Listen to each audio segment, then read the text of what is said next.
ওয়াকসিদ ফি মাশিকা ওয়াগদুদ মিন সাওতিকা ইন্না আনকারাল আসওয়াতি লাসাউতুল হামির। সূরা লোকমান আয়াত 19। আল্লাহ রাব্বুল আলামিন বলেন ওয়াকসিদ ফি মাশিকা, তোমরা মধ্যপন্থা ভাবে এই জমিনের মধ্যে ফাও ফেলো। ওয়াগদুদ মিন সাওতিকা, তোমরা কণ্ঠ নিচু করে নিচু স্বরে মানুষের সাথে কথা বলো। মানুষকে ধমক দিয়ে কথা বলিও না। এই ধমক দিয়ে যদি তুমি কথা বলো আর ওই আল্লাহর বান্দা যদি মনে কষ্ট নেয়, তোমার উপায় থাকবে না।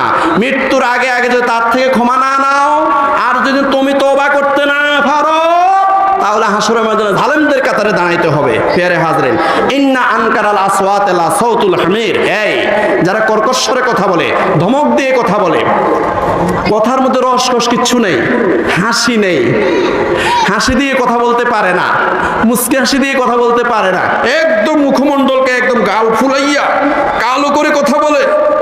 আল্লাহ পাক রব্বুল আলামিন বলেন ইন্না আনকারাল আসওয়াতি লা সাউতুল হামির। এই সবচেয়ে কর্কশ স্বর হলো গাদা। নাউজুবিল্লাহ বলেন। আল্লাহ বলতেছেন সূরা লোকমানের একদম 19 নম্বর আয়াত। আল্লাহ বলতেছেন ইন্না আনকারাল আসওয়াতি লা সাউতুল হামির, সবচেয়ে কর্কশ ভাষা, রূঢ় ভাষা, রুষ্ট ভাষা, সবচেয়ে একদম কর্কশ আওয়াজ হলো গাদা। অতএব তুমি গাদার স্বরে কথা বলো কেন?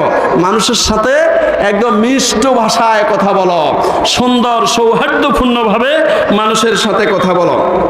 পেয়ারে হাজরিন, বুখারী শরীফের 2442 নম্বর হাদিস, রাসূলুল্লাহ সাল্লাল্লাহু আলাইহি ওয়াসাল্লাম বলেন আল মুসলিমু আখুল মুসলিম, এক মুসলমান আরেক মুসলমানের ভাই, লা ইয়াজলিমুহু ওয়া লা ইউসলিমুহু, এক মুসলমান আরেক মুসলমানের উপর জুলুম করবে না, ওয়া লা ইউসলিমুহু, এক মুসলমান অন্য মুসলমানকে শত্রুর হাতে সুপুর্দ করবে না, ওমান কানা ফি হাজাতি আখিহি কানা আল্লাহু ফি হাজাতিহি।